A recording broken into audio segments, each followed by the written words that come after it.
So, speaking of precautions, there's one precaution that we're starting to see a little more, which is that businesses are saying they don't want to take cash. And you said that you went to GameStop, and they would not take your cash. And there was a store, and I don't remember, so I'm not going to even mention who it was that wouldn't take my cash this week. I was really surprised that I had to use my card.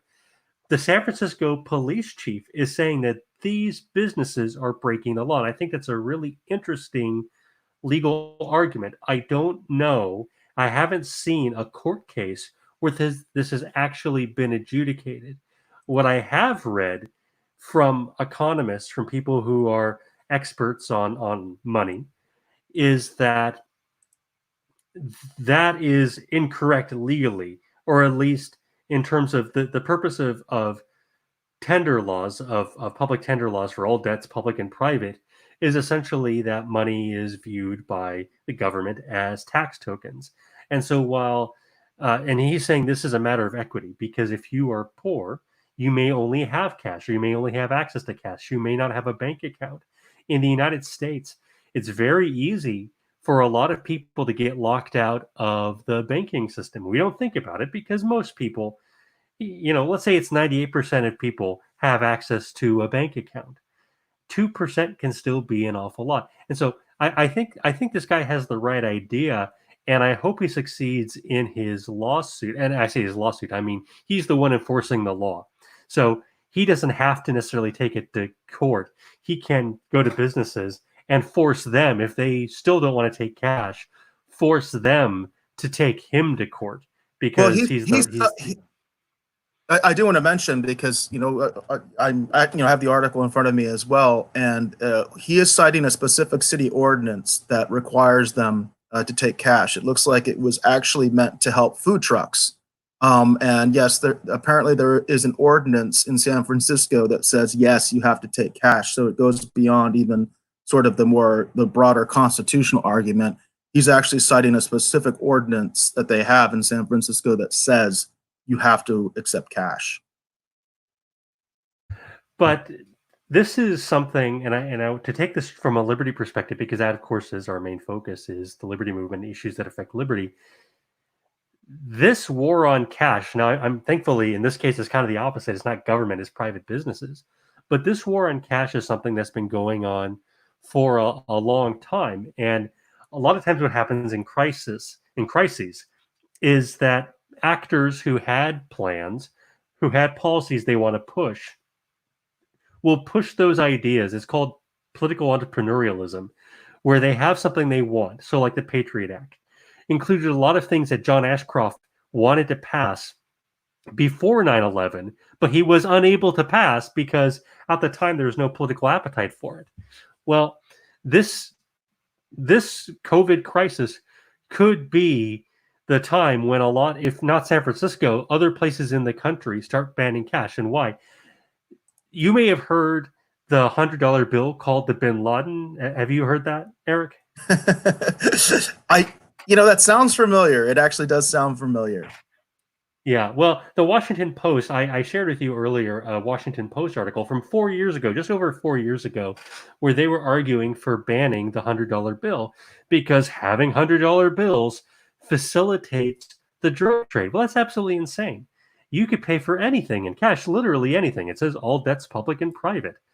And we all know that cash is king. Cash will buy anything you want to buy. But there are people who want to track your transactions, who don't believe that you have a right to privacy, who don't believe, and these are people in government, there's people at the Washington Post. In this case, well, the business owners aren't saying that it's about your privacy, but it affects your privacy.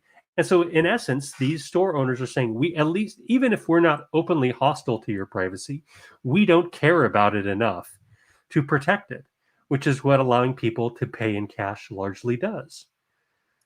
I What do also you want to think about mention that, Eric? I want to mention something specific here, because so much of these kinds of things, it's like, I think you're absolutely correct. I think that this is part of a larger issue, but I want to explain the fact that part of the justification for this is the idea that surface transmission is a substantial cause of coronavirus transmission. That's what they're trying to say, right? Even in this article, I'm quoting directly from the article that you just had up. It said, according to the Centers of Disease Control and Prevention, transmission of COVID-19 is thought to spread mainly from person to person, either between people who are in close contact with one another within about 6 feet, or through respiratory droplets produced when an infected person coughs or sneezes. Quote, it may be possible that a person can get COVID-19 by touching a surface or object that has the virus on it and then touching their own mouth, nose, or possibly their eyes. But, quote, this is not thought to be the main way the virus spreads. And we were talking about that earlier, Peter. So it is part of a larger agenda. It has nothing to do with the virus. It has nothing to do with the virus. Yeah, and it gets back to this thing that we're often lied to, that people are telling us that you need to use Purell, even though they don't have that information. They don't really know, for example, can it be, nobody's an expert on this. They don't know ahead of time, can it be transmitted? But now we do know that it cannot. It cannot be transmitted, easily at least, by surface contact. And yet they're still pushing the same agenda. This is political entrepreneurialism. People exploiting the crisis in order to push ideas and policies that they wanted to push anyway. Hey, never let a crisis, never let a good crisis go to waste, Pete. We know the playbook. We know the playbook of those that advocate for tyranny. It's always been the same. It always will be the same. Never let a crisis go to waste. But we can do that on the Liberty side too. And that's why I wanted to share a little bit about privacy coins. I don't know if you've heard about privacy coins. They're a type of cryptocurrency, and there's a new one called Ghost that's being promoted by McAfee, who is running for the vice presidency of on the Libertarian ticket. I don't know if he's still in the running. I don't think he is now that I don't see Joe Jorgensen signing up to run on a ticket with McAfee, or McAfee. But this is really interesting because this is about a 10-page white paper, and it's not very technical, but it goes over the main features of what the Ghost privacy coin is. Now, everybody knows what Bitcoin is. It's a crypto coin. It's basically you own numbers, kind of, that are difficult to calculate, and there's a whole network. There's a concept called proof of work. So if you do a certain amount of computations, you earn coins from the network. And ultimately, there's a certain number of coins that could be 1 million, it could be 20 million. It depends on which cryptocurrency you're talking about. Well, this Ghost company is a little bit different. They have some features that as I read through the white paper, I thought were really interesting. I mean, first of all, is that it's freaking fast. So you may know, if you've ever done a Bitcoin transaction, it could take a minute or 30 minutes or an hour or a couple hours. It just depends on the speed of the network at that time, or maybe there's a lot of transactions going on. Whereas McAfee's Ghost coin transactions are supposed to happen in 60 seconds. And that's because they're using technology from Dash and other speed-oriented cryptocurrencies. So they're using the best technology. The thing about Bitcoin is it was the first one. So you shouldn't expect that the first one of anything, just like, the first operating system for a computer, or the first word processor. We used to use WordPerfect in the old days, and we don't use that anymore. Why not? Because somebody invented something better, and this is something better. It's faster. It's more decentralized. Well, so we don't use salt or seashells as currency anymore either, right? Not very often. But so there's a couple of other things, and I don't want to get too dorky, but one thing is it's really decentralized. So if you buy Bitcoin, you can go on to bitcoin.com or there's a bunch of them, Coinbase, CoinMama. There are different exchanges, CoinDex, and McAfee has his own exchange. There's about 4 exchanges that will handle this. But basically, you cannot hold these coins, as if I understand the white paper correctly, on an exchange. You have to have a wallet that is on your computer. Now, before, the other privacy coin that's really popular right now is called Monero.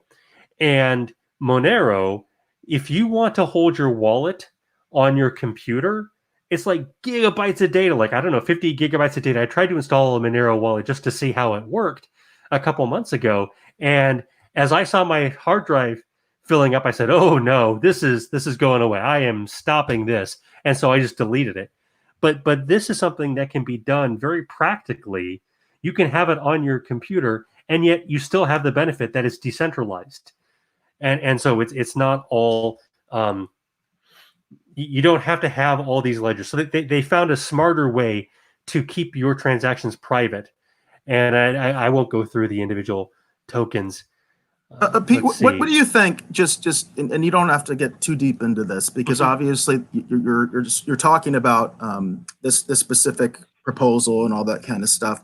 But a lot of us who are more traditional, obviously a lot of us Liberty folks are into sound money. You can see a little picture of me with Ron Paul. And sound money was always something that I was very interested in and always have been interested in. And the idea of, possibly a return to the gold standard and things like that. Mm-hmm.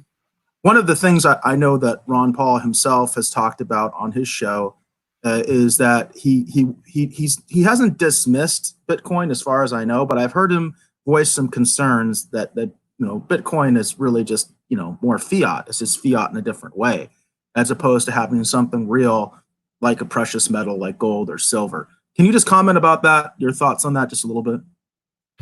Yeah, I think Ron Paul is right on that. There's nothing backing Bitcoin, which is why when people have talked to me about cryptocurrencies, I've pointed them to there are currencies where instead of just calculating random numbers, you're calculating something that can be used to benefit, for example, cancer research. And so maybe what you're buying is part of the trust. It's a real asset that is then so let's say they're researching a cure for cancer and they're going to market that at some point in the future. And it's not all about the money. That's why they're crowdsourcing it. But you get to benefit a little bit because you've given up some of your electricity and processing power. That costs money to do Bitcoin mining. In fact, it can cost quite a bit of money, which is another benefit of Ghost, is that it uses less energy than other cryptocurrencies. But yeah, I think Ron Paul is right. I would prefer a cryptocurrency that was backed by something real. Ghost McAfee is not only a cryptocurrency that's backed by nothing, but it also has an elastic supply. And so the amount of Ghost coins, again, if I understand the white paper correctly, the amount of coins in circulation will vary to some degree depending on the amount of volume in order to keep the value steady. And so it's kind of like a central bank is manipulating the money supply in order to keep the dollar from crashing, but there's nothing fundamentally backing the dollar except perhaps the amount of demand from people paying their taxes, which is a difference between. But that said, if there's another reason why you absolutely need to use a cryptocurrency, let's say you live in Venezuela or other places where you can't trust local money, and so cryptocurrency is the only way to do transactions, maybe then it does have intrinsic value because this is a way you can trade tokens. Just like in colonial times, if you went down to the tailor, a lot of stuff was done on credit. And so the only money that existed, you didn't have a piece of gold with you, but you would get some credit at the tailor and he would mark it, and you have to put more value into the economy within a month or something like that. But so you can have money systems that work and make sense that are based on almost kind of barter. And I could see how that could tie into this, but the question is, what is that need? Not only because if you're in Venezuela or somewhere else where you can't trust the money, let's say you're in Zimbabwe, you don't necessarily have to use Bitcoin or Ghost. You could use Ethereum, or you could use Dash, or you could use, there's so many different cryptocurrencies out there. Any specific one, its only value is on essentially the value it provides in allowing people to trade value to each other. I don't know how else to put it, but that's just my opinion. That's interesting. That's interesting. Yeah, and so something like this, which is very fast, it doesn't have the drawbacks, it's lower energy and so on. Maybe that has more value than Bitcoin, because it allows you to do quick transactions, even though the token you're using to do those transactions doesn't have intrinsic value. Just the fact that it's so easy to pass around makes it valuable. Perhaps that's my theory. Yeah, we'll see. I mean, obviously, Bitcoin has been around for a little while now, and there's people that obviously have made quite a bit of money off of it. So Right. And if we'll it were see, going to go right? to zero, you would think in the, what has it been now, 15 years that it's been, people have been talking about it and using it. I mean, you can buy all kinds of things with Bitcoin today. And so if it was going to go away, you'd think it would have gone away by now. And so I think there's something there, even if it's fiat, even if it's not the best currency, even if it's not as good as gold, to say it has no value or just a fiat currency, it's a bubble or whatever, I think those people have been pretty definitively disproven just by the fact that we can see it's been used effectively for so long. Again, that's interesting. It's one of those topics. I'll be honest, I don't know a whole lot about because I don't engage in any cryptocurrency trading or anything like that. I have the same concerns I have with regular money, quite frankly, with fiat money of any kind when it's not backed by anything. I have concerns, and that's been the case with all of the various cryptocurrencies. But I think it's interesting. It's definitely I definitely do wish I had been involved with Bitcoin at the beginning because there was definitely money to be made there. I mean, that's just undeniable. Well, That's just a fact. So, that's the thing about Ghost. Right now, Ghost is kind of at the ground floor. It just dropped today. And so if you want to get it on the ground floor of a cryptocurrency, one that probably has a future because it's backed by very smart people, has all the latest features, Ghost, I think, and this is not financial advice, and please don't come back and sue me, but I think this is a big opportunity. it very well could be. It very well could be.